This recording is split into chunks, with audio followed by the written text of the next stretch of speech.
David Hamilton from the Department of Energy, and my background is basically nuclear power, fuel cell systems, and electric power systems. And for the Department of Energy, that's mainly what I focus on, is new generation power systems.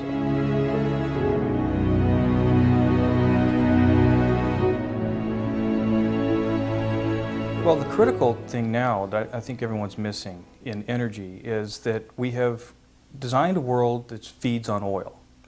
And those oil supplies are becoming limited, more and more limited. Just the other night at the Vice President debates, they talked about the problem in the United States with higher prices had nothing to do with the oil, but in the ability to process that oil. And at 12 million barrels a day, which we passed in July, that's over 7,000 barrels a second.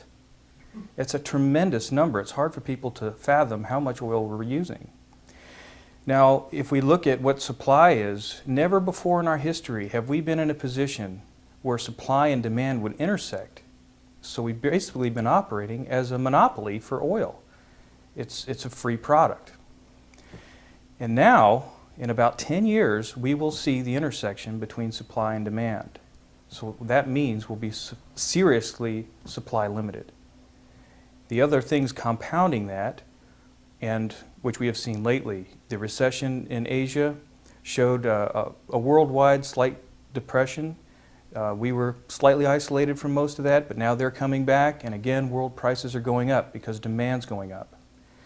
And we're going to see that become even worse. I've got some curves I brought with me to demonstrate this, but if you look at where the Asian and the Chinese market people are in technology compared to where we are, where the UK is, they are about our 1920s technology level. When they move up that curve to try to have as many cars as we have per capita, the demand for oil will be astronomical, because right now the industrialized nations are only 20% of the total population.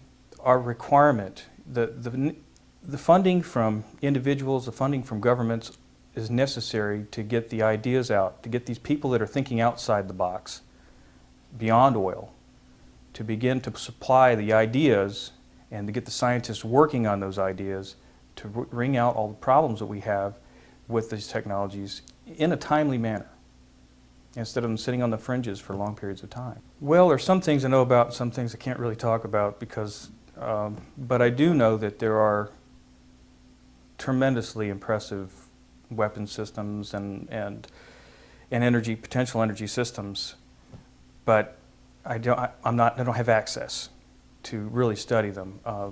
The only ones I have had studied, I've had the fortunate nature to study things before they were classified, and in that nature I learned a lot about some of the weapon systems because of my quantum mechanical background. There are a lot of technologies that have paths that you can follow through the literature that suddenly became non-published, and you can track publishing records up to a certain point and then they just disappear. And you can also track people's backgrounds to know that they were working for a company or they were working under a government contract during that period, and it seems odd at times. Why were they no longer publishing? There seemed to be a passion at one time, but now they're not publishing in the public forum.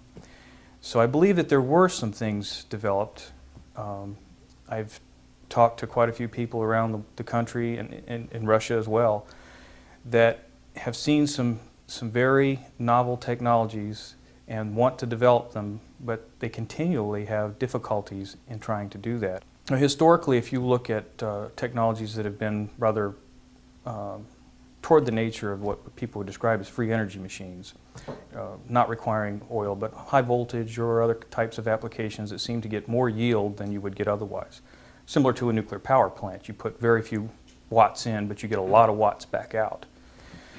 But these energy systems have historically had problems. You may be familiar with, was it Murray? His experiment was around the First or Second World War. I can't remember the exact time frame, but it was destroyed, all of it was lost, and his son never really understood the full concepts of what he was doing, so he hasn't been able to reproduce the work. And similarly, with working with the Russian universities, they had done what I consider one of the best gravitational experiments ever done was at the High Temperature Materials Laboratory in Russia. Now they had done their experiment off-site, and they demonstrated that that thing could develop 35% reduction in the gravitational field. Now we saw that, we were very impressed with it. I have gravitational researchers at DOE, and I had them look at it.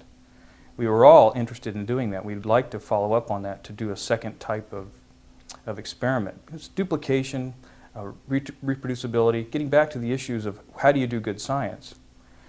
But you run into a lot of resistance against people. But in the Russian case, it was even more so.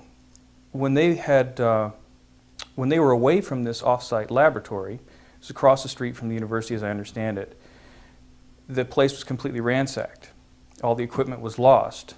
Now, lucky for us, they had their recordings, they had their videotapes, they had their presentation materials. All of that was still intact. But the machine was lost, and as well as a lot of the other equipment necessary to duplicate that test. It may have been that there were some mafia-type individuals that were involved, thinking that there might be some profit in this thing. It was clearly too early. There was much more science that needed to be done. The reason I was contacted was to develop the theory behind why that was working. And I guess the last thing would be the government folks, and my Russian friends say that the part of the government that does that is no different from the mafia. So that complicates the problem.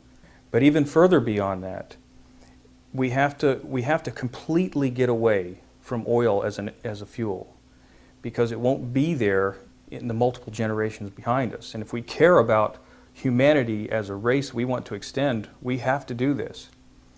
Now, through my work in theory, we've been able to show that, well, I'll give you my first opinion, that Einstein made one mistake that he didn't realize, but human nature makes it a mistake, and that was special relativity.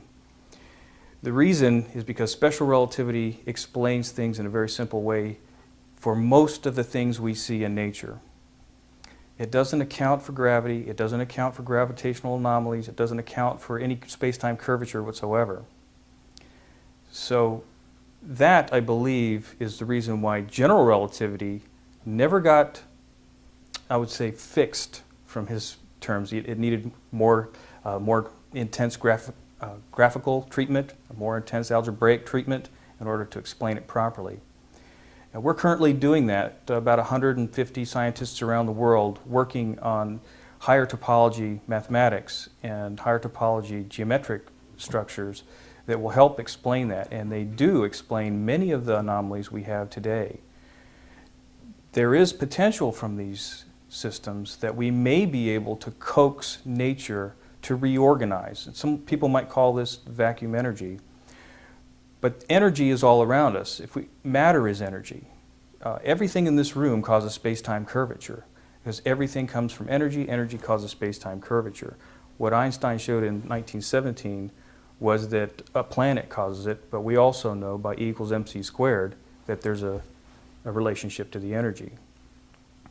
So if we were to look at the energy, it's around us everywhere. A lot of it is very unorganized.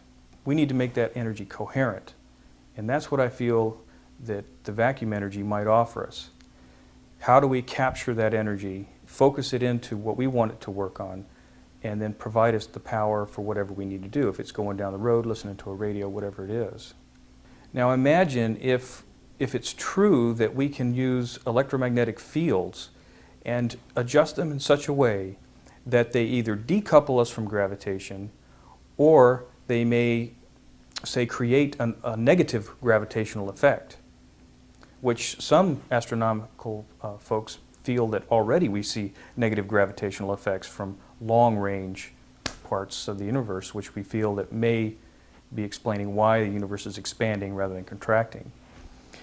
But again, if we can take advantage of these locally, and we can do it without using tremendous amounts of energy, possibly using the other energy things we were talking about earlier, the freer energy concepts, the vacuum energy, then we've got a way to move material in the Z-plane really efficiently and also with no pollution. And that is really critical. I think that technology in itself is critical because as this population grows, this little planet gets smaller and smaller.